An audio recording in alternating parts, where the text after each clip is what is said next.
Hello student, स्वागत है आप सबों को स्टडी टाइम यूट्यूब चैनल पर। स्टूडेंट, इस वीडियो के माध्यम से कक्षा 6 क्लास का जो विज्ञान का 11 चैप्टर है गति एवं दूरियों का मापन, जो सो इस अध्याय के माध्यम से इस चैप्टर को जो सो इस वीडियो के माध्यम से इस चैप्टर को जो सो मैं आपको बताने वाला हूँ। तो वीडियो को ध्यान से देखिएगा, अगर कहीं समझ में नहीं आता है तब आप कमेंट जरूर कीजिएगा, ठीक है। तो चलिए देखते हैं। देखिए, कहा जाता है गति एवं दूरी का मापन, measurement of speed and distance, यानी कि दूरी को और जो सो गति को कैसे मापा जाता है कि स्पीड और जो सो डिस्टेंस यानी कि ए पॉइंट से बी पॉइंट तक मापने का क्या क्या हमारे पास तरीका है, इसके बारे में जानेंगे। और स्पीड, जैसे कि कोई गाड़ी जो सो चल रहा है या कोई भी जो सो वाहन या कुछ भी हो, एरोप्लेन चल रहा है तो कितने की स्पीड से चल रहा है, इसके बारे में कैसे उसे मेजरमेंट किया जाता है, उसको कैसे मापन किया जाता है, उसके बारे में इस अध्याय के माध्यम से जानेंगे। तो चलिए देखते हैं क्या कहा जाता है। कहा जाता है कक्षा के सभी बच्चे के बीच ग्रीष्म अवकाश में जो सो में भ्रमण किए गए स्थानों के बारे में चर्चा कर रही थी। एक छात्र अपने पैतृक गांव पहले रेलगाड़ी, फिर कार और अंत में रिक्शा का उपयोग करके गया था। एक अन्य छात्र ने अवकाश के अनेक दिन अपने नाना जी के नाव में सैर करके व्यतीत किए थे। ये सब परिवहन के विभिन्न साधन है। कहने का अर्थ है, कहा जाता है कि जब गर्मी का छुट्टी था, जो गर्मी का छुट्टी होता है उसमें सभी विद्यार्थी जो है सो कहीं न कहीं घूमने के लिए गए थे। कोई जो सो अपने नाना जी के घर गए थे, और कोई विद्यार्थी जो है सो कहीं जो घूमने गया था वो जो सो कभी रेलगाड़ी से, फिर रेलगाड़ी से बाद जो है सो रिक्शा से, रेलगाड़ी के बाद जब वहाँ से उतरता है तो वहाँ से रिक्शा पकड़ के जाता है जिस स्थानों से जाना होता है वहाँ। फिर आगे कहा जाता है कि एक स्टूडेंट जो है सो अपने नाना जी के घर गया था, मतलब गर्मी के छुट्टी में, तो वहाँ नाव में जो है सो अधिकतर समय नाना जी के नाव में अधिकतर समय वह बिताता था, ये कहा जाता है। और ये सब हमारा क्या है, जैसे कि एक स्थान से दूसरे स्थान तक हम जा रहे हैं तो ये हमारा परिवहन का साधन है, ठीक है। अगर मान लीजिए ए पॉइंट यहाँ है और यहाँ बी पॉइंट है। अब यहाँ से यहाँ जा रहे हैं और कि जिस भी साधन से जा रहे हैं वह हमारा परिवहन के साधन है। या आप साइकिल से जाएं, या नाव से जाएं, या एरोप्लेन से जाएं, या गाड़ी से जाएं, तो आपका क्या हुआ, या परिवहन का साधन हुआ, ठीक है। अब आगे देखिए, कहा जाता है क्या आपने अंतरिक्ष यान के बारे में सुना है, कि जो अंतरिक्ष यान होते हैं उसके बारे में सुना है।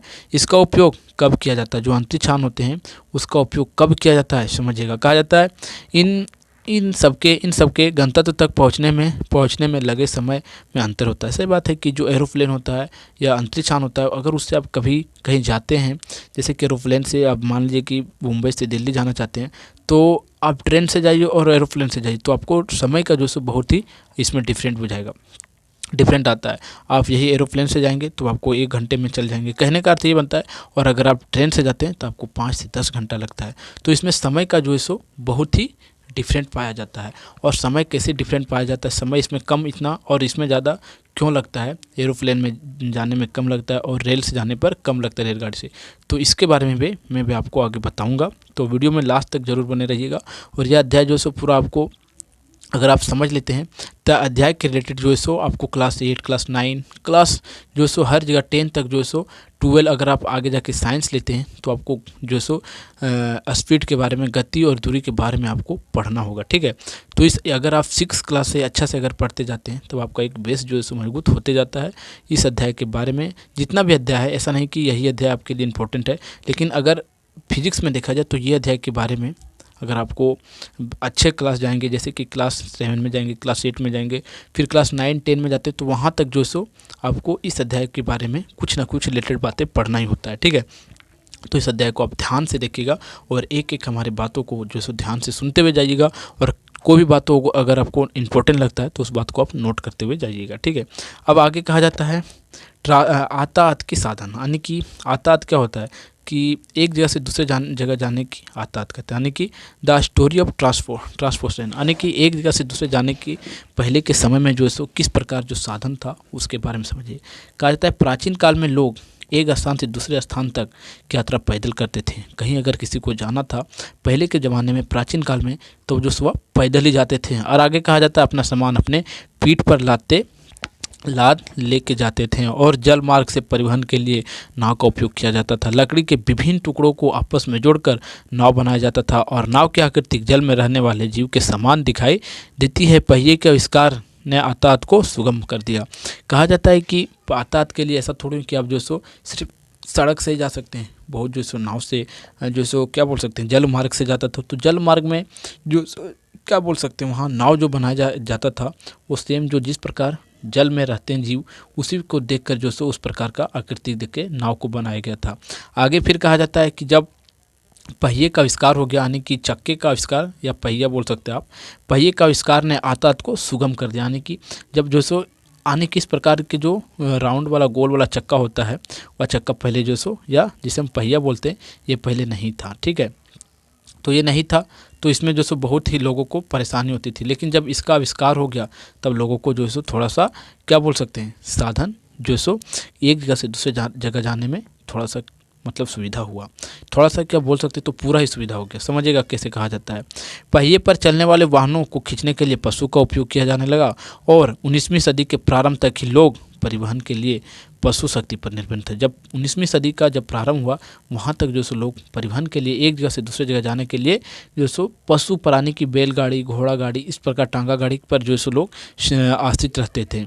आगे कहा जाता है जब वाष्प इंजन के आविष्कार में यातायात की प्रणाली में अत्यंत महत्वपूर्ण परिवर्तन किए और वाष्प इंजन से चालित सवारी गाड़ी तथा मालगाड़ी के डिब्बे के लिए रेल की पटरी का निर्माण किया गया। और जब फिर रेल का इंजन का जो वाष्प का इंजन होता है या इलेक्ट्रिक इंजन होता है वह इंजन का जब आविष्कार हुआ तो उसमें जो सो बहुत ही क्या बोल सकते हैं लोगों को या हर किसी को जो सो एक जगह से दूसरी जगह जाने में बहुत ही अच्छा सुगम होने लगा। उसमें जो सो किराया भी कम लगने लगा। और अगर आप बैलगाड़ी से जाते हैं या पशु पर निर्भर होकर जाते हैं तो आपको एक जगह से दूसरी जगह जाने में बहुत समय लग जाता है, लेकिन जो रेलगाड़ी होता है, बस होते हैं, ये सबसे अगर आप जाते हैं तो आपको कम समय लगेगा, ठीक है। अब आगे देखिए कहा जाता है इसके पश्चात स्वचालित वाहन का उपयोग शुरू हुआ और स्वचालित वाहन जो कि हमारा स्वचालित वाहन में बाइक आ जाता है, मतलब 4 पहिए वाला गाड़ी है, जैसे ट्रक व्रक जो भी है, बस है, 4 व्हीलर है, ये सब में जो है सो क्या हुआ सब हमारा आविष्कार धीरे धीरे जो है सो होने लगा।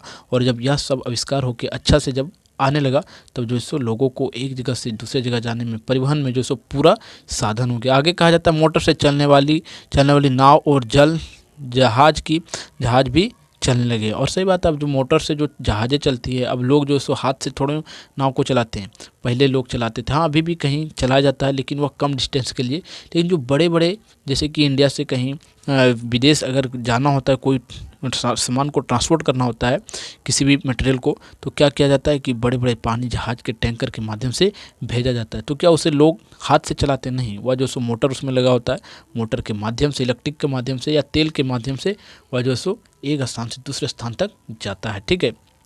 तो जो नाव में भी आया सो मोटर की उसमें भी सुविधाजनक हो गया। अब आगे कहा जाता है 19वीं सदी के प्रारंभ के वर्ष में वायुयान का विकास हुआ और 19वीं सदी के प्रारंभ में जो सो वायुयान यानी कि जो एरोप्लेन हुआ उसका जो सो हेलीकॉप्टर ये सब का आविष्कार होने लगा।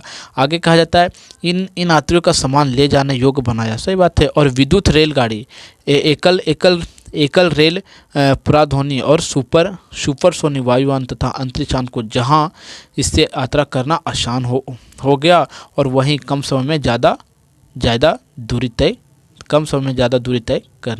की जाने लगी। कहने का अर्थ होता है कि अगर आप वायुयान से यानी कि हेलीकॉप्टर से, जहाज़ से अगर कहीं जाते हैं तो आपको बहुत कम समय लगता है, और अगर आप ट्रेन से जाते हैं तो आपको ज़्यादा समय लगता है। तो ये सब में जो सो बहुत ही चेंजिंग हुआ, लेकिन पहले जब नहीं था ये सब तो लोगों को बहुत ही परेशानियां झेलना होता था यातायात में, एक स्थान से दूसरे स्थान जाने में, ठीक है।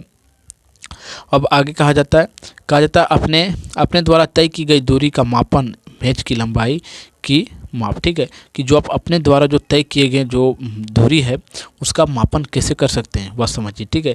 और मापन की कितनी पद्धतियाँ होती है ये सब आगे बताया जाएगा। कहा जाता है लोग या कैसे पता लगाते हैं कि उन्हें कितनी दूरी तय की। सही बात है, मान लीजिए आप यहाँ से यहाँ तक जो सो अभी मान लीजिए क्लास 6 में आपको कुछ नहीं पता है, ये समझ के चलिए, लेकिन जब यह अध्याय पूरा कंप्लीट होगा तब जो सो आपको पूरा पता चल जाएगा कि हाँ कैसे जो सो किसी भी दूरी को कैसे मेजरमेंट किया जाता है, मापा जाता है, किसी गाड़ी का स्पीड कैसे मापा जाता है कि कितना स्पीड से वह चल रहा है, ठीक है। तो ये अध्याय को अगर आप ध्यान से देखते हैं तब आपको पूरा कॉन्सेप्ट मन से क्लियर होता जाएगा, ठीक है।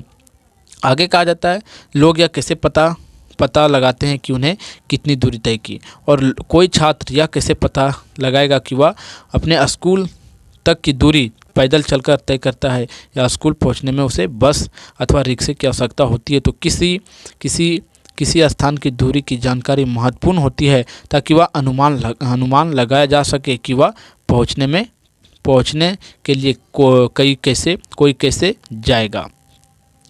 जा सके और वहां पहुंचने के लिए कोई कैसे जाए, और पैदल चलकर रिक्शा से बस या रेलगाड़ी अथवा वायुयान का उपयोग करें। कुछ वस्तु ऐसे होते हैं जिनकी लंबाई अथवा चौड़ाई का ज्ञात होना आवश्यक होता है। जैसे साक्षी तथा इत्यादि। आदित्य की कक्षा के कमरे में बड़े बड़े मेज हैं और जिन पर दोनों विद्यार्थी बैठते हैं, ठीक है। और साक्षी तथा आदित्य एक मेज के सामने साथ बैठती है। प्रायः उनमें एक बात को लेकर झगड़ा होता रहता है कि उसका दूसरा साथी मेज के अधिक भाग का उपयोग करता है, और शिक्षक के सुझाव पर उन्होंने मेज की लंबाई मापने का निश्चय किया और मेज के ठीक बीच में एक चिन्ह लगाया गया और मेज 2 बराबर भाग में बांटने के लिए एक रेखा खींची।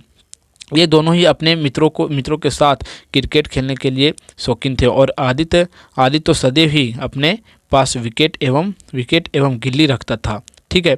अब समझिएगा आगे क्या कहा जाता है। करके उन्होंने गिल्ली और विकेट का उपयोग करके मैच की लंबाई मापने का प्रयास किया। देखिए 2 मित्र थे और दोनों मित्र जो सो एक ही जो बेंच होता है टेबल, वह बेंच में बैठते थे, ठीक है। तो कभी दूसरा मित्र जो सो आदित्य और जो कौन सी साक्षी बोल देती थी कि तुम हमारा ज़्यादा जगह कैप्चर करता है, तुम ज़्यादा बेंच पर बैठता है और हम कम पर बैठते हैं। इस प्रकार से लड़ाई उसमें चलते रहता था। तो शिक्षक ने उन्हें सुझाव दे दिया कि इसे जो सो 2 भागों में बांट दिया जाए, और 2 भागों में बांट दिया जाए तो एक चिन्ह दे दिया कि आप इसके अंदर रहोगे और दूसरा मान लीजिए कि साक्षी इसके अंदर और आदित्य इसके अंदर। तो कैसे जो सो या बराबर कैसे होगा, इसके लिए जो सो क्या किए टीचर, जो आदित्य जो सो गिल्ली डंडा या क्रिकेट का ज़्यादा शौकीन था, तो वह जो सो तुरंत विकेट एक निकाला और बेंच को मापा। तो बेंच को मापता है तो क्या होता है कि एक विकेट और एक गिल्ली, और होता है इधर, और फिर इधर से एक विकेट एक गिल्ली, यानी कि एक विकेट एक गिल्ली जहाँ होता है वहाँ चिन्ह लगाता है, और फिर एक विकेट एक गिल्ली पूरा इसका होता है, यानी कि 2 विकेट 2 गिल्ली होता है, ठीक है। तो एक विकेट एक गिल्ली खुद ले लेता है आदि, तो उतना दूर में लाइन कर देता है और दूसरा साक्षी को दूसरा और दे देता है। तो इस प्रकार ये दोनों जो सो शिक्षक के सुझाव से क्या हुआ कि ये दोनों बराबर जो सो बेंच को या डेस्क को जो सो बराबर बांट के बैठने लगे, और इनमें जो सो लड़ाई भी खत्म हो गई। ये सब आपको क्यों बताया जा रहा है, क्योंकि यही सब एग्जाम्पल से आप जो सो आगे सीखेंगे कि कैसे जो सो किसी डिस्टेंस को, किसी स्पीड को कैसे मेजर किया जाता है, मापा जाता है। कहा जाता है उन्होंने गिल्ली और विकेट का उपयोग करके मैच की लंबाई मापने का प्रयास किया। देखिए ऐसा लगता है कि मैच की लंबाई 2 विकेटों की लंबाई थी, जो अभी आपको बताएं 2 विकेटों और 2 गिल्ली की लंबाई थी, जो कि बराबर थी।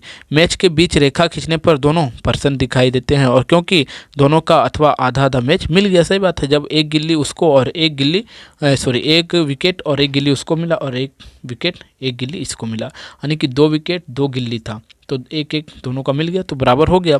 अब आगे कहा जाता है ऐसे अनेक अवसर आते हैं जब हमें कई लंबाई अथवा दूरी मापने की आवश्यकता होती है और बढ़ी किसी अलमारी की लंबाई तथा चौड़ाई इसलिए मापता है ताकि वह यह जान सके कि इस अलमारी में दरवाजे को बनाने के लिए कितनी लकड़ी की आवश्यकता होगी।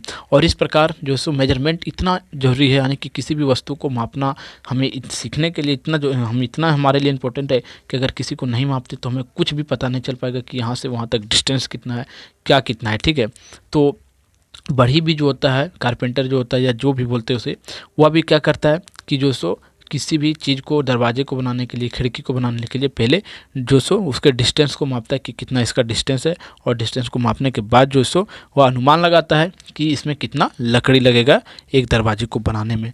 अब आगे कहा जाता है यदि आपसे पूछा जाए कि लंबाई कितनी है, आपकी लंबाई कितनी है, तब आप एक ऐसा सरल रेखा लंबाई बताएंगे जो आप पैर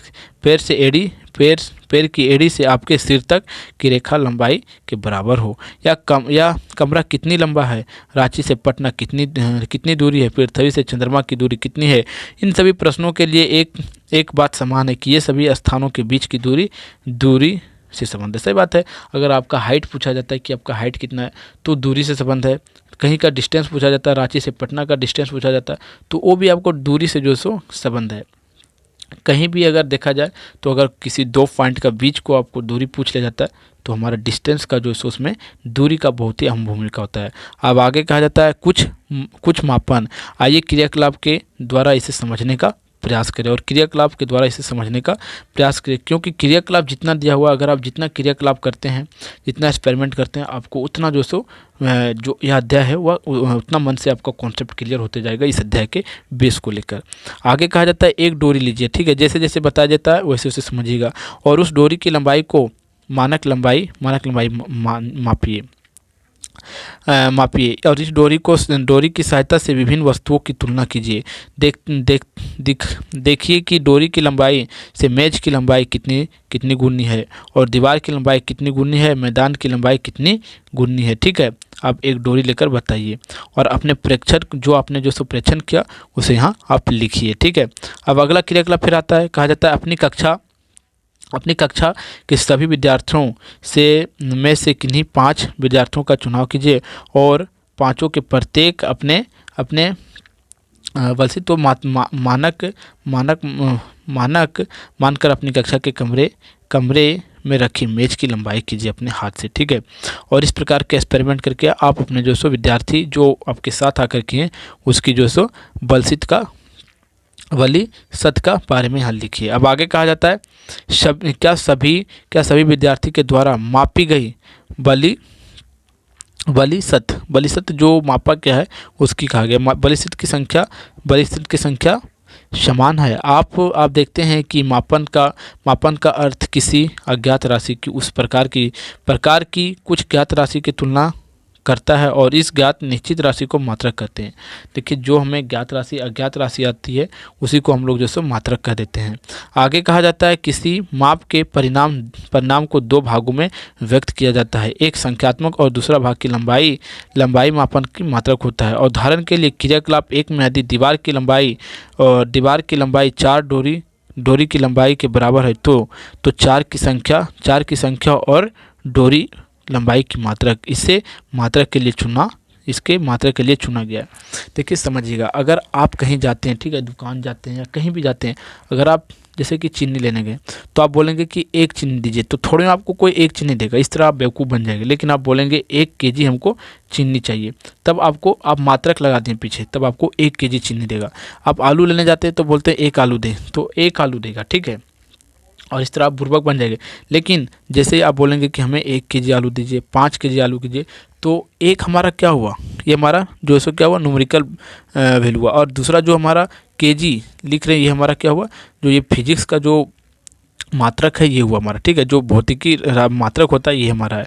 तो इसके लिए देखिए, जो आपने अगला एक्सपेरिमेंट किया था उसमें देखा कि आपका दीवार का जो लंबाई आया वह रस्सी का 4 गुना है, तो 4 हमारा क्या हुआ, परिणाम आया कि 4 हमारा है और रस्सी के बराबर के 4 गुना है। तो डोरी को आपने क्या मान के चला है, मात्रक मान के चला है। ठीक है, तो केजी हमारा क्या हुआ, मात्रक हुआ। तो किसी के लिए मात्रक बहुत अनिवार्य होता है। जैसे आपने 4 बित्ता या 4 हाथ माप दिया, ठीक है, तो आप बोलेंगे कि 4 हाथ 4 नापें, तो 4 क्या नापें, 4 हाथ से नापें या 4 पैर से नापें या किस चीज़ से नापें, तो हमें ये बताना होता है कि हाँ 4 हमने हाथ से नापा है। ठीक है, तो 4 तो हमारा हो गया, परिणाम आया, लेकिन जो हाथ हमने बोला वो हमारा क्या हो गया, उसका मात्रक हो गया। तो मात्रक पर ध्यान देना है। अब आगे कहा जाता है हमारा कि मापन के मानक मात्रक क्या होता है। ठीक है, स्टैंडर्ड यूनिट ऑफ मेजरमेंट, जो हमारा स्टैंडर्ड यूनिट होता है जिसे हम SI पद्धति कहते हैं, उसके बारे में आगे हम जानेंगे। लेकिन SI पद्धति जो होता है उसी के बारे में बताया जाएगा। कहा जाता है किसी अज्ञात राशि की उस प्रकार की ज्ञात राशि के साथ तुलना करना मात्रक कहलाता है। सही बात है, जैसे कि कोई अज्ञात राशि है, ठीक है, उसके बारे में हम कुछ बोल रहे हैं, जैसे 4 है, तो 4 मीटर आप बोल रहे हैं कि या 4 केजी बोल रहे हैं, तो अज्ञात है, तो उसके बारे में हमें कुछ उसके पीछे या क्या बोल सकते उसके मात्रक हमें लगाना होता है। कहा जाता है प्राचीन काल में बली सत की लंबाई, पैर की लंबाई, उंगली की चौड़ाई तथा 1 कदम की दूरी, इन सभी मापों का मात्रक एक रूप में उपयोग होता था।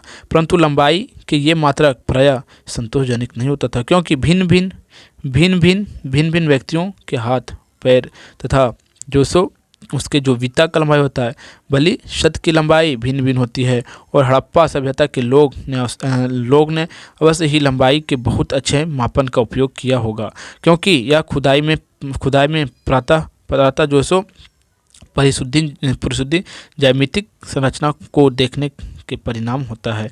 और कोहनी की अंगुली से छोर तक की लंबाई, जिसे हाथ कहते हैं, लंबाई के मात्रक के रूप में प्राचीन मिस्र में उपयोग किया जाता था और जिसे विश्व के अन्य भागों में भी मान्यता प्राप्त थी। और विश्व के अलग अलग भागों में लोग अलग अलग लंबाई के लिए मात्रक के उपयोग में फुट का उपयोग करते थे। जैसे समझिए, पहले के ज़माना में क्या होता था, आप समझिएगा, कहाँ लड़ाई होता था, किस प्रकार से कि जो हमारा एक हाथ से पहले नाप के दे दिया जाता था या एक बित्ता से बोल सकते हैं। तो उसमें क्या होता था, जैसे कि एक राजा था, ठीक है, समझिएगा इस कहानी को। एक राजा था और एक व्यक्ति कपड़ा लेने के लिए गया दुकान में और कपड़ा लेने के लिए गया। तो क्या हुआ कि वह जब कपड़ा लेने के लिए गया तो दुकानदार एक छोटे आदमी को रखा हुआ था, बोने आदमी को, और उसके हाथ से माप के उसे दे देता था। तो क्या होता था कि जो दर्जी होता है वह छोटे आदमी को रखता था और उसके हाथ से वह कपड़ा बेचता था नाप के। तो क्या हुआ, जब उसके हाथ से कपड़ा जब बेचता था तब एक आदमी लेने गया। तो क्या बोला कि वह उसके हाथ से बेच रहा है तो छोटा आदमी, तो हाथ भी तो उसका छोटा होगा, तो हाथ छोटा है तो वह कपड़ा भी क्या हुआ था, कम मतलब देना पड़ता था जो दुकानदार था। तो उसने क्या किया, राजा के पास कंप्लेन कर दिया। तब जब राजा को कंप्लेन किया तो राजा ने एक नियम बनाया कि जो उसके गांव का या उसके जो राज्य का सबसे लंबा व्यक्ति था उसे पकड़ के लाया और क्या किया कि उसका हाथ का नाप लिया, एक डंडा या बोल सकते हैं एक कुछ भी नाप लिया और बोला कि यही एक हमारा क्या हो गया, मानक हो गया। ये मानक नहीं बोल सकते कि इसके हाथ के बराबर को अगर कोई लेता है तो उतना ही कपड़ा देना है।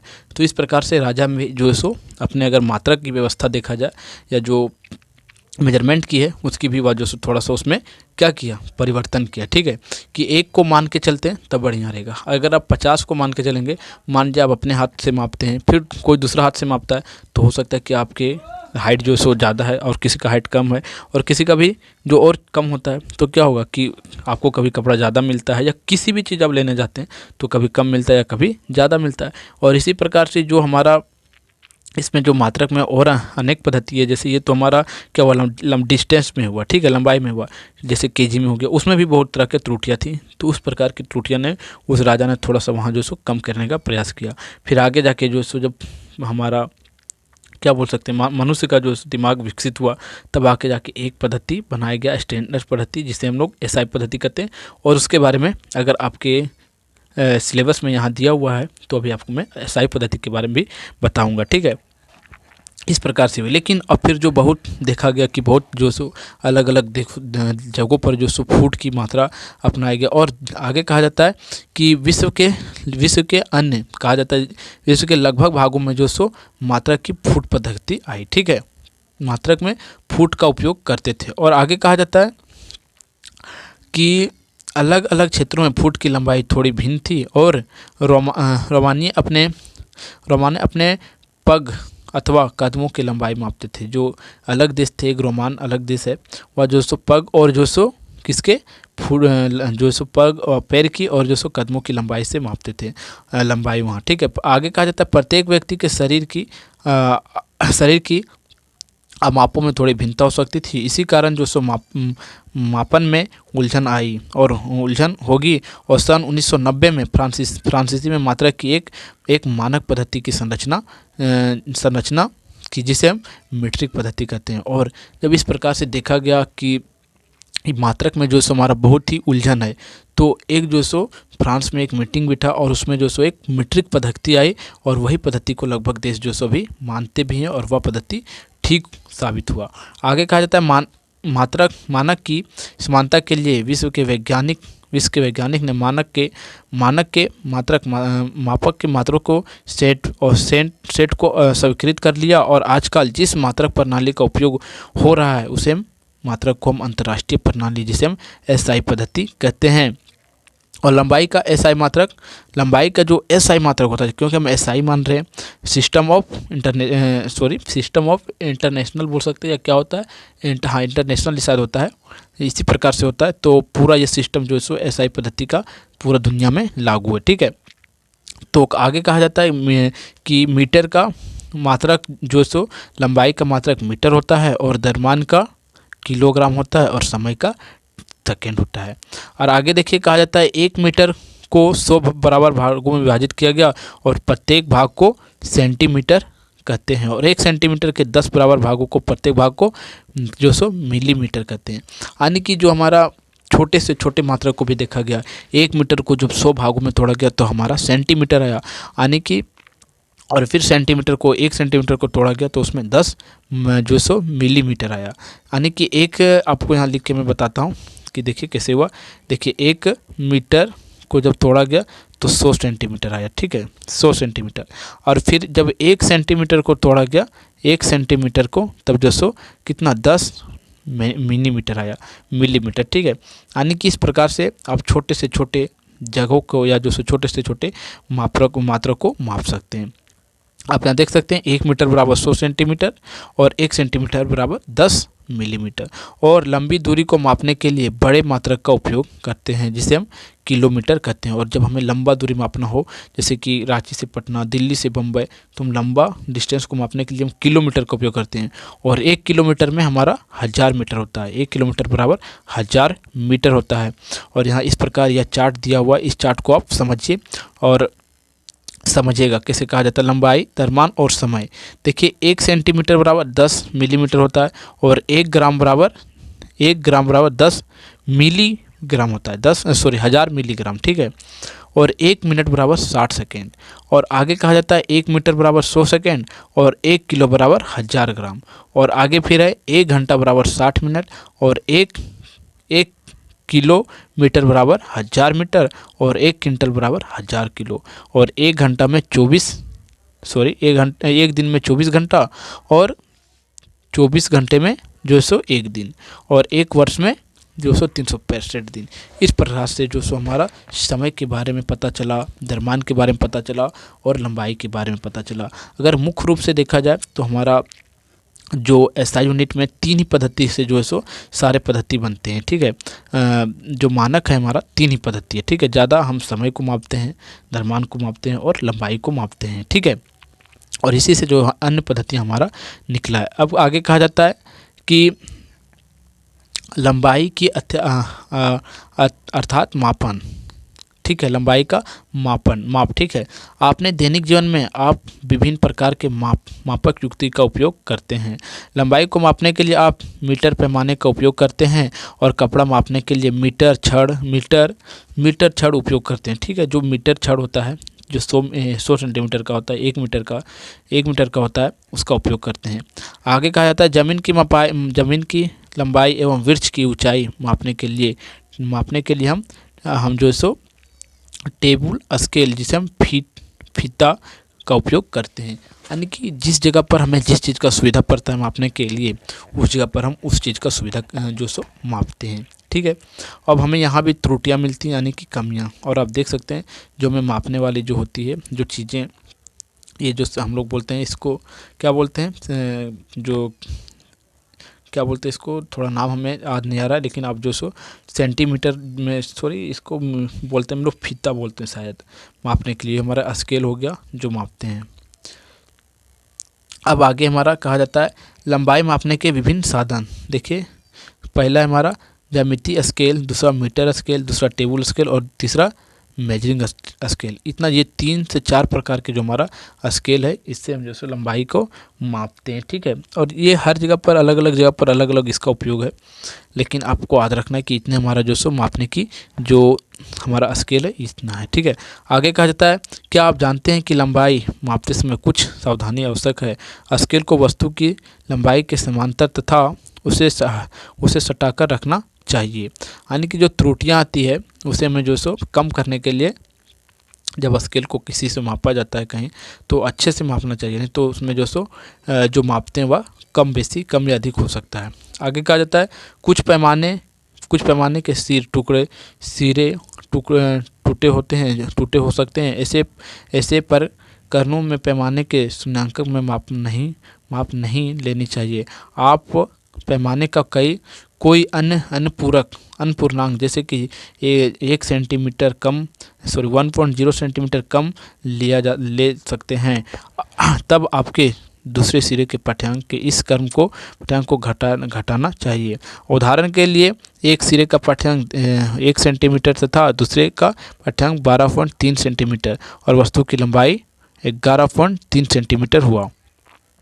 3 सेंटीमीटर हुआ और माप लेने के लिए आग की स्थिति उस स्केल के चिन्ह की लंबाई लंबवत होनी चाहिए जिसका पाठ्यांक लेना है। ठीक है, जो हम स्केल देखते हैं कि जहाँ उसका जो हमारा आता है उसे देखने के लिए भी जो समय हमें 90 डिग्री पर देखना चाहिए।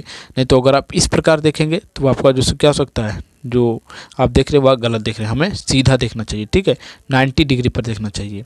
जो बी बंदा देख रहा है, बी वाला व्यक्ति जो देख रहा है वह बिल्कुल सही देख रहा है और इस प्रकार से हमें देखना चाहिए। तो हमारा जो मेजरिंग जो आया है, जो मापन आया वो बिल्कुल सही आएगा। नहीं तो हो सकता है कि हमारा जो माप किए हम वह गलत आ सकता है। तो ये सब हमें त्रुटियाँ से जो हमें ये सब जो कहीं कहीं नुकसान पहुँचाती है मापने में, वह सब हमें ध्यान रख के जो इसको करना चाहिए। अब आगे देखते हैं। कहा जाता है, समझिएगा, कहा जाता है किसी वक्र रेखा की लंबाई मापना। जो वक्र रेखा होता है उसकी लंबाई कैसे मापा जाता है ये समझिए। कहा जाता है किसी वक्र रेखा की लंबाई सिर्फ मीटर पैमाने का उपयोग करके ही नहीं माप सकते हैं। इसकी लंबाई मापने के लिए आप धागे का उपयोग कर सकते हैं। आइए एक क्रियाकलाप के द्वारा हम समझने का प्रयास करें। समझिएगा क्या कहा जाता है। क्रियाकलाप तीसरा है। कहा जाता है एक सरल रेखा AB की लंबाई मापने के लिए किसी धागे का उपयोग कीजिए। धागे के एक सिरे पर गत्ता बांधिए और इस गत्ते को A पर रखिए और अब धागे को अपनी उंगली तथा अंगूठे द्वारा तान कर रखें और उसे थोड़ी भाग को रेखा के अनुदिश कीजिए और इस बिंदु पर अपने एक हाथ से धागा को थामिए। जिस प्रकार यहाँ आपको कहा जा रहा है इस प्रकार मापिए। ठीक है, तो इस प्रकार से भी आप माप सकते हैं और फिर धागा का लंबाई जितना होगा उतना उस जिसको माप रहे हैं वो होगा। आगे कहा जाता है आपने दूसरे हाथ से धागे के थोड़े थोड़े भाग को वक्र रेखा के अनुदिश फैलाइए और इस प्रक्रिया को दोहराते हुए वक्र रेखा बिंदु B तक पहुँचेगा और धागों का जो भाग बिंदु B पर है वहाँ एक चिन्ह अंकित कीजिए। अब इस धागे को मीटर पैमाने के अनुदिश फैला दीजिए और धागे के आरंभ में जो बांधी धागा तथा इस पर बने अंतिम चिन्ह के बीच की लंबाई मापिए और यह माप वक्र रेखा AB की लंबाई को मापता है। वक्र रेखा कहने का कि इस प्रकार जो टेढ़ा मेढ़ा रेखा होता है, जैसे कि इस प्रकार की रेखा, इसे भी जो आप सब आसानी से माप सकते हैं धागे के जरिए। और जैसे कि मान लीजिए हमारे पास धागा है, यहाँ से इस प्रकार से फैलाना, फिर इसको इस प्रकार और फिर धागे का एक बार लंबाई माप लेना, तो हमें इसका लंबाई जो पूरा पता चल जाएगा कि हाँ ये कितना हमारा जो लंबा है, इसका डिस्टेंस क्या है। अब आगे कहा जाता है हमारे चारों ओर गतिशील वस्तु। एक स्थान पर पैदल बैठकर आप सोचें कि गति क्या है। उन वस्तुओं के बारे में सोचिए जो अपने हाल ही में देखा है और इसकी सूची नीचे दी गई है सारणी में बनाइए। और ये विद्यालय का बस्ता, मेज में मछली सिलाई मशीन तथा पत्थर, गाय गेंद और रेलगाड़ी आदि हो सकती है। और इस सूची को 2 भागों में बांटिए और कौन सी विरामा में है और कौन सी गति में है। यानी कि हमें जो गति का 2 फॉर्म होता है, एक हमारा रेस्ट मोशन और एक हमारा मोशन में होता है। यानी कि कोई वस्तु विराम में है सो और एक गति में है सो। तो विराम में और गति में क्या होता है ये समझिएगा। विद्यालय का बक्सा और मेज और जल में तैरती मछली और चलती रेलगाड़ी। देखिए जो हमारा बक्सा है जो हमारा कॉपी किताब का है, और विद्यालय का जो हमारा मेज है वह कहीं हिलता डुलता नहीं है, ठीक है, एक जगह पर है। लेकिन रेलगाड़ी जो है वह एक स्थान से दूसरे स्थान तक जा रहा है। देखिए विराम में किसे कहा जाता है और गति में किसे जाता है समझिएगा। कहता है वैसे वस्तु जो एक स्थान से दूसरे स्थान तक किसी वस्तु के सापेक्ष में अपने स्थान को परिवर्तन करता है वह गतिशील वस्तु कहेगा, और जो किसी वस्तु के सापेक्ष में अपना स्थान नहीं परिवर्तन करता है वह विरामा में कहेगा। जैसे एक बड़ा पत्थर है तो पत्थर आप हमेशा वहीं देखेंगे, लेकिन आप एक स्टेशन पर जाते हैं या एक बस स्टैंड पर जाते हैं कहीं भी, तो वहाँ बस को देखते हैं तो अगला बस फिर आता है तो दूसरा बस चला जाता है, तो उस वस्तु को आप देखेंगे कि या जो सो गति में है, क्योंकि एक अपने स्थान को परिवर्तन कर रहा है, चेंज कर रहा है। ठीक है, अब आगे कहा जाता है आपने यह देखा होगा कि मछली कुछ समय पश्चात पहले स्थान पर दिखाई नहीं देती है, जबकि मेज उसी स्थान पर है, और उस आधार पर आपने यह सुनिश्चित किया होगा कि कोई वस्तु गति में है अथवा विरामा में है। क्या गति एक ही प्रकार की होती है? गति के प्रकार। अब हम देखते हैं गति का प्रकार, और गति के प्रकार देखने से आपसे एक रिक्वेस्ट है कि हमारा जो सो चैनल का प्लेलिस्ट है, जहाँ आप जो सो प्ले लिस्ट पर जाके हमारा जितना भी वीडियो है क्लास 7 का, क्लास 6, क्लास 8 का तक का जो है सो सभी अध्याय का और सभी चैप्टर का जो सो प्ले लिस्ट बना हुआ है। आप प्ले लिस्ट एक बार ज़रूर देखिएगा हमारा चेक करके, वहाँ आपको सभी वीडियो जो सो अनलेबल मिलेगा। तो एक बार आप प्ले लिस्ट ज़रूर देखिएगा। देखिए, प्ले लिस्ट देखने के लिए आप हमारे किसी भी वीडियो से आके जो सो प्ले लिस्ट चेक कर सकते हैं। तो देखिए, प्ले लिस्ट चेक करने के लिए हमारा चैनल का आपको किसी भी प्रकार का वीडियो आया है हमारा चैनल का रिलेटेड, तो आप यहाँ जो सो क्या कीजिए, उस पर क्लिक कीजिए। ठीक है, आप यहाँ क्लिक करेंगे तो आप देखेंगे हमारा चैनल पे जो है स्टडी टाइम ये जो सो खुल गया है। ठीक है, आप देख सकते हैं यहाँ आपको स्टडी टाइम लिखाते हुए दिख रहा होगा। अब आगे क्या करते हैं, देखिए यहाँ आता है आपको वीडियो। देखिए, वीडियो है, शॉर्ट्स है, होम पेज है और यहाँ पोस्ट है और यहाँ आपको एक दिख रहा होगा प्ले लिस्ट। तो आपको क्या करना है, सीधा सीधा प्ले लिस्ट पर आना है। ठीक है, देखिए प्ले लिस्ट पर आइएगा आप और प्ले लिस्ट पर आके आप क्या कीजिएगा, देख सकते हैं आप क्लास 7 का साइंस का प्ले लिस्ट बना हुआ है पूरा अध्याय का, फिर उसका आंसर का, क्वेश्चन आंसर का बना हुआ है। फिर इसी प्रकार क्लास 8 का, फिर क्लास 8 का क्वेश्चन आंसर का विज्ञान का है। फिर आप देख सकते हैं क्लास 8 का हिंदी का है और इस प्रकार क्लास 6, 7 सबका जो सो प्ले लिस्ट यहाँ बना हुआ है। और आप किसी भी प्ले लिस्ट को ओपन कीजिएगा, देखिए इस प्ले लिस्ट को ओपन करते हैं तो इसमें जो सो आपको पूरा सीरियल बाय सीरियल सभी अध्याय के जो सो वीडियो आपको मिलते चले जाएंगे। तो इस प्रकार यहाँ से आप अगर देखते हैं आके तो आपको भी सुविधा होगा और आपको कहीं और जाने का जो है सो ज़रूरत नहीं पड़ेगा और वीडियो में। ठीक है, तो आप देख सकते हैं ये क्लास 8 का साइंस का है। तो यहाँ से आप देख सकते हैं प्रश्न उत्तर का पूरा वीडियो जो है सो सीरीज बाय सीरीज यहाँ डला हुआ है प्ले लिस्ट में। तो आप प्ले लिस्ट को आकर एक बार ज़रूर देखिएगा। तो अब आगे देखते हैं। देखिए, कहा जाता है गति के प्रकार। गति हमारा सरल रेखा गति है, वर्तुला गति है और आवर्तीय गति है। जैसे गति है तो हमारा एक तरह का गति नहीं होता है, सिर्फ सीधा रेखा में हम गति थोड़ा सा कर सकते हैं, गोल गोल घूम के भी गति कर सकते हैं और आगे पीछे हो के भी कर सकते हैं। यानी कि गति का हमारा बहुत टाइप होता है, वो समझिएगा। कहा जाता है सरल रेखा में गति, जो स्ट्रेट लाइन में होता है, सीधी रेखा में। आपने दैनिक जीवन में आप चारों ओर स्थिर स्थिति पर गतिशील वस्तु को देखा होगा और आपने सीढ़ी सड़क पर किसी वाहन को गति करते जो सो परेड में सैनिक के मार्च पोस्ट की गति अथवा किसी गिरते पत्थर की गति का प्रेक्षण किया होगा और यह विराम की गति है। और 100 मीटर की दौड़ प्रतियोगिता में धावक की गति कौन सी गति है। आपको यहाँ इतना प्रकार का गति दिया जाता है उदाहरण, वो कौन कौन सी गति है ये समझिएगा।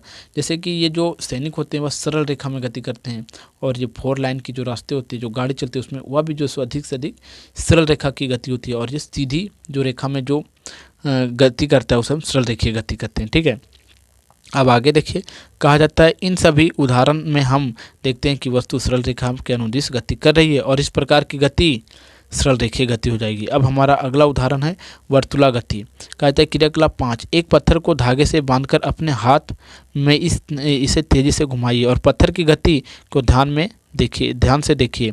आप देखेंगे कि पत्थर वृत्तीय गति में अनुदिश गति कर रही है और इस गति में पत्थर की आपके हाथ से दूरी समान होती है और इस गति को वर्तुला गति कहते हैं। और बिजली के पंखे की पंखुड़ी की गति एक घड़ी के सेकंड की सुई की गति की वर्तुला गति की गति उदाहरण है। समझिएगा, जैसे कि आपके हाथ में एक पत्थर है, आप इस प्रकार से उसे घुमा रहे हैं, ठीक है, रस्सी बांध के, तो आपका हाथ जो है फिक्स हो गया और वह जो रस्सी है वह आपका त्रिज्या बन गया, त्रिज्या का कार्य कर रहा है और आप इसे गोल गोल घुमा रहे हैं, तो एक जो सो वर्तुला गति हमारा का उदाहरण है। किस गति का? वर्तुला गति का। और घड़ी का जो सुई होता है, जो सेकेंड का होता है, वह गोल गोल ऐसे घूमते रहता है, तो क्या होता है कि वो भी जो सो एक वर्तुला गति का उदाहरण है। फिर जो फैन लगा होता है हमारे घरों में, जो छत फैन, वह भी जो सो हमारा वर्तुला गति का उदाहरण होता है। और इस प्रकार वर्तुला गति जो सो हमारा जो गोल गोल घूमता है वह वर्तुला गति होता है। अब अगला हम देखते हैं आवर्तीय गति। अब क्रियाकलाप 5 देखते हैं। कहा जाता है एक पत्थर को धागे से बांधकर अपने हाथ में थामिए और तथा पत्थर को डोरी से लटका दीजिए और दूसरे हाथ से पत्थर को एक तरफ खींचिए और फिर गंतत्र गति करने के लिए छोड़ दीजिए। और यह एक लोलक है। यह आवर्तीय गति को समझने में हमारी सहायता होगी और किसी लोलक की गति, झूलने बच्चे गति की, सितारे की डोरियां की गति, सभी आवर्तीय गति के उदाहरण हैं जिसमें वस्तु का एक निश्चित समय अंतराल के बाद गति दोहराती है। अतः वैसे गति जिसमें वस्तु एक निश्चित समय अंतराल के बाद अपनी गति को दोहराती है उसे हम आवर्तीय गति कहते हैं। देखिए आवर्तीय गति में क्या होता है, जैसे घड़ी का पेंडुलम होता है, ठीक है, तो आवर्तीय गति आने की, जैसे एक समय ये एफ पॉइंट है, ठीक है, ये पॉइंट में एक रस्सी लटका हुआ और इसमें एक पत्थर लगा हुआ है, जैसे, और फिर इसका स्थिति इस प्रकार से यहाँ होता है और फिर यहाँ होता है। ये मान लीजिए ओ पॉइंट है और ये हमारा पी पॉइंट है और ये हमारा क्यू पॉइंट है। अब ओ पॉइंट से कोई वर्तुला गति हो रहा है, जैसे कि आगे पीछे, देखिए क्या हो रहा है, आगे इस प्रकार से आगे हो रहा है, एक बार पीछे हो रहा है, ठीक है, एक बार आगे हो रहा है, एक बार पीछे, तो एक बार इस पॉइंट पर आ रहा है, फिर एक बार इस पॉइंट पर, तो अपने गति को बार बार इस प्रकार से या जो सो दोहरा रहा है, ठीक है, इस प्रकार से दोहरा रहा है, ठीक है, बार बार इस प्रकार से दोहरा रहा है, तो ये हमारा वर्तुला गति हो जाएगा। और वर्तुला गति का हमारा उदाहरण है जैसे झूला, झूला में भी जो वही होता है, आगे पीछे होता है, तो वर्तुला गति है। घड़ी का जो पेंडुलम होता है वह भी वर्तुला गति का उदाहरण है। और इस प्रकार से गति के आपने टाइप को देखा कि गति के कितने टाइप होते हैं। अभी जो भी आपने देखा यहाँ समझिएगा, आपको 3 तरह की गति बताए गए, एक सरल रेखीय गति, दूसरा वर्तुला गति और चौथा आवर्तीय गति। और सरल रेखीय गति हमारा क्या हुआ कि जो गति सरल रेखा में होता है उसे हम सरल रेखीय गति कहेंगे। जो गति हमारा वृत्तीय पथ पर होता है उसे हम जो सो वर्तुला गति कहते हैं। जैसे घड़ी का सुई जो होता है वो घूमता है, पंखा जो हमारा फैन होता है वो। और तीसरा हमारा था आवर्तीय गति, जो घड़ी का पेंडुलम, झूला, ये सब हमारा आवर्तीय गति हुआ। अब आगे देखते हैं, कहा जाता है यह आवश्यक नहीं है कि किसी वस्तु में एक बार में एक ही प्रकार की गति हो। सही बात है, किसी वस्तु में अनेक प्रकार की गति हो सकता है। आगे कहा जाता है अपने फर्श पर लुढ़कती हुई गेंद की गति को अवलोकन किया होगा। इस स्थिति में गेंद फर्श पर लुढ़कती है और वर्तुला गति करती हुई आगे की ओर चलती है, और इस गेंद सरल रेखीय गति में भी करती है। सही बात है, और एक गति एक साथ करती है। अपने गतियों के कई प्रकार को समझने का प्रयास किया है। आपने जाना कि समय के साथ स्थिति में परिवर्तन को गति कहते हैं, और परिवर्तन को आप दूरी मापन द्वारा ज्ञात कर सकते हैं। अब वस्तु की धीमी एवं तीव्र गति को आप जान सकते हैं, और हमारे चारों ओर होने वाले विभिन्न गति पर विचार कीजिए। और तितली का, पुष्प का और पृथ्वी के चारों ओर चंद्रमा द्वारा गति करता है, और अपने शरीर के रक्त का गति करता है। और ऐसे कई गतियां हैं कि गति की स्थिति एक प्रकार पर चर्चा करते हैं और इसे अच्छी तरह समझ सकते हैं। और हमारे जो गति होते हैं वो अनेक टाइप की गति होते हैं। अगर आप देखते हैं तो एक समय में जो सो 4 प्रकार का, 5 प्रकार का गति हो सकता है। ऐसा नहीं कि एक प्रकार का ही गति हो, बहुत प्रकार के गति हो सकते हैं। और इस प्रकार जो हमारा यह अध्याय था, यह अध्याय जो समाप्त होता है। अगर यह अध्याय में अगर आपको कहीं भी डाउट हुआ होगा तब आप एक बार कमेंट फिर से ज़रूर करके पूछ लीजिएगा कि हाँ, हमको जहाँ समझ में नहीं आएगा वहाँ आप उस पॉइंट पर जो सो आप कमेंट कर दीजिएगा, उस टाइम को कमेंट करके, ठीक है। तो हम समझ जाएंगे कि आपको कहाँ समझ नहीं आया, और आपको पूरा तरह से बताने का मैं कमेंट में प्रयास करूँगा, ठीक है। तो इस प्रकार से अगर आपको वीडियो अच्छा लगा होगा तो हमारे वीडियो को लाइक ज़रूर कीजिएगा, और हमारे चैनल पर अगर आप नए हैं तो चैनल को सब्सक्राइब करके जरूर जाइए। तो फिर हम आपको मिलेंगे एक नए वीडियो में, तब तक के लिए जय हिंद।